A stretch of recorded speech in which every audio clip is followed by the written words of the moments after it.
Hello mga utang. For today's video, I'm going to do chocolate cake. So before, i-grate muna natin yung chocolate bar.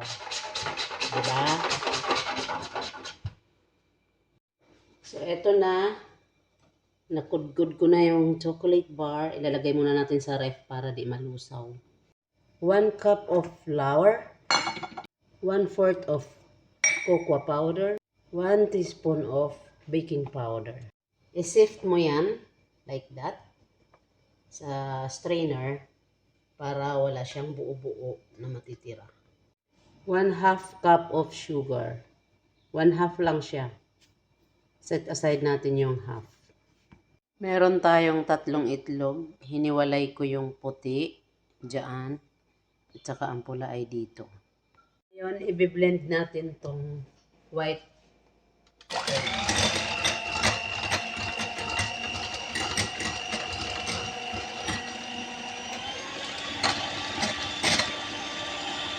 Pag medyo bula-bula na siya, lalagay na yung sugar.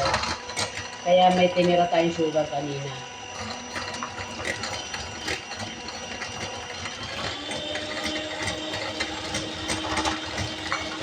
Tatakan ng konting lemon. Tapos, continue ng blend hanggang sa maglapot na siya. Ayan na, tapos na siya. Kailangan, pag ginanyan mo siya, kahit itaob mo siya, di siya mababagsak. It means, tama na yung pagka-blend niya. Ayan, ilalagay na natin yung mga liquid ingredients. Diba?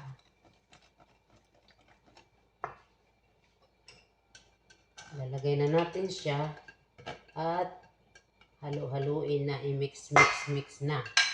Mix na natin ng maigi.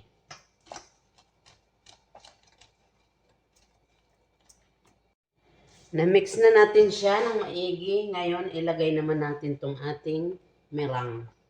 Ito yan siya. Hatiin mo muna siya. Tapos, i-mix din. I-mix ng i-mix lang. Hanggang sa mag-mix ng mabuti.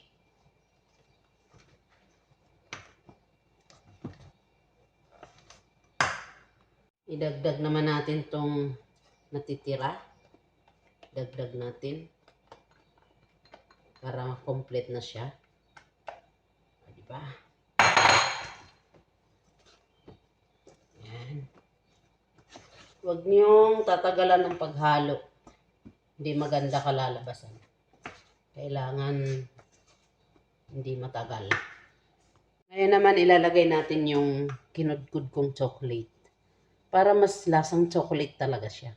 Ganyan ako gumawa ng cake chocolate. Meron talaga siyang chocolate bar. Itong ititira ko, mamaya pang toppings ko to. Ngayon, ilalagay na natin siya sa molding pan.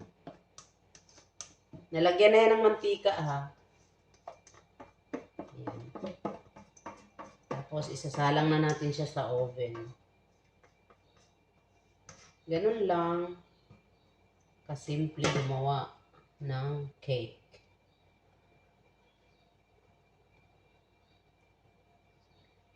Mas mabuti na yung babaeng maraming alam kaysa yung mga babaeng walang alam kundi mag-chismis sa kapitbahay. Kaya kung kayo, mga babae dyan, lalo na kung mga bata pa kayo, pakinabangan nyo sa mabuti yung panahon nyo. Kasi pagtanda nyo, puro pagsisisi ang aabutin ninyo. Sana nung bata ako, ganun. Sana nung bata ako, ginawa ko yung mga gusto kong gawin. Huwag kayong masyadong tamad. Lalo na kayong mga babae, dapat mapaggawa kayo ng gawaing bahay. Diba? Naalala ko yung papa ko noon, sabi, kapag ang babae di marunong manahi, walang kwentang babae yan. Biruin mo yun. Kasi si mama magaling manahi. Naman, imimelt natin yung chocolate bar sa pinakulo ang tubig, ganyan. Yun nakasalang na yun siya. Ilalagay ko na lang sa ibabaw itong bowl na to. Hanggang sa malusaw ito. Chocolate. Para pang toppings. Ayan, nalusaw na siya. Ngayon, lalagyan naman natin siya ng iba pang ingredients. Lagyan natin siya ng liquid milk para hindi siya masyadong malapot mamaya. Kasi lalapot siya talaga eh. Pag hindi mo siya lalagyan. Lalapot siya. Ito naman, sa puntong ito eh, gagamitan mo na rin siya ng wire whisk para pag-anuhin siya. Para i-mix siya mabuti. Tapos, may lalagay pa ako dyan. Wait lang. Ngayon naman, nilalagyan ko siya ng condensed milk para matamis siya. Kasi itong chocolate na to, medyo mapait. Kasi brown siya eh. Puro siyang chocolate. Di siya yung, ano. Nilagyan ko na rin siya ng, ng condensed milk para siya tumamis. Kasi, yung chocolate na to is mapait siya. Kasi brown siya. Brown siya na chocolate. Medyo hindi siya sweet. Kaya kailangan natin lagyan ng sweet para masarap. Total, pambahay lang naman ito. Ayan, yan lang ang aking mamaya. Yan ang ita-toppings ko. With the grated chocolate bar din. O, diba? Ganyan siya. Mamaya, ilalagay ko na siya sa ibabaw ng cake. Okay. Let's wait the finished product. So, hihiwa-hiwain muna natin siya kasi gusto yan ng amo ko. Hiwa-hiwain na muna. Yan, bago lalagyan ng toppings. Kasi kahit paghiwa, di na nila alam. Eh, kailangan hiwain muna. Ay, ewan ko na lang. Ayan, mga utak. Ayan, pag ganyan naman. Para yung ilalagay kong toppings, manuot siya sa loob, sa ilalim yan ang gusto ng amo ko. Yan, ilalagay na natin tong chocolate. Yan.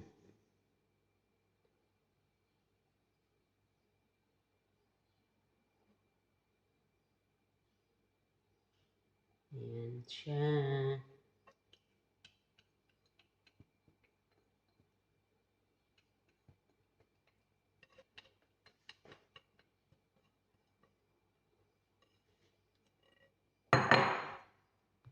Tapos, ilagay na natin tong aking mga kinudkud na chocolate.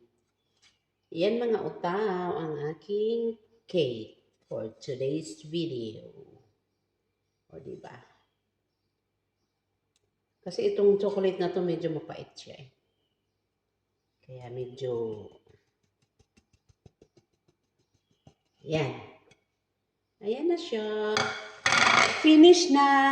Thank you for watching.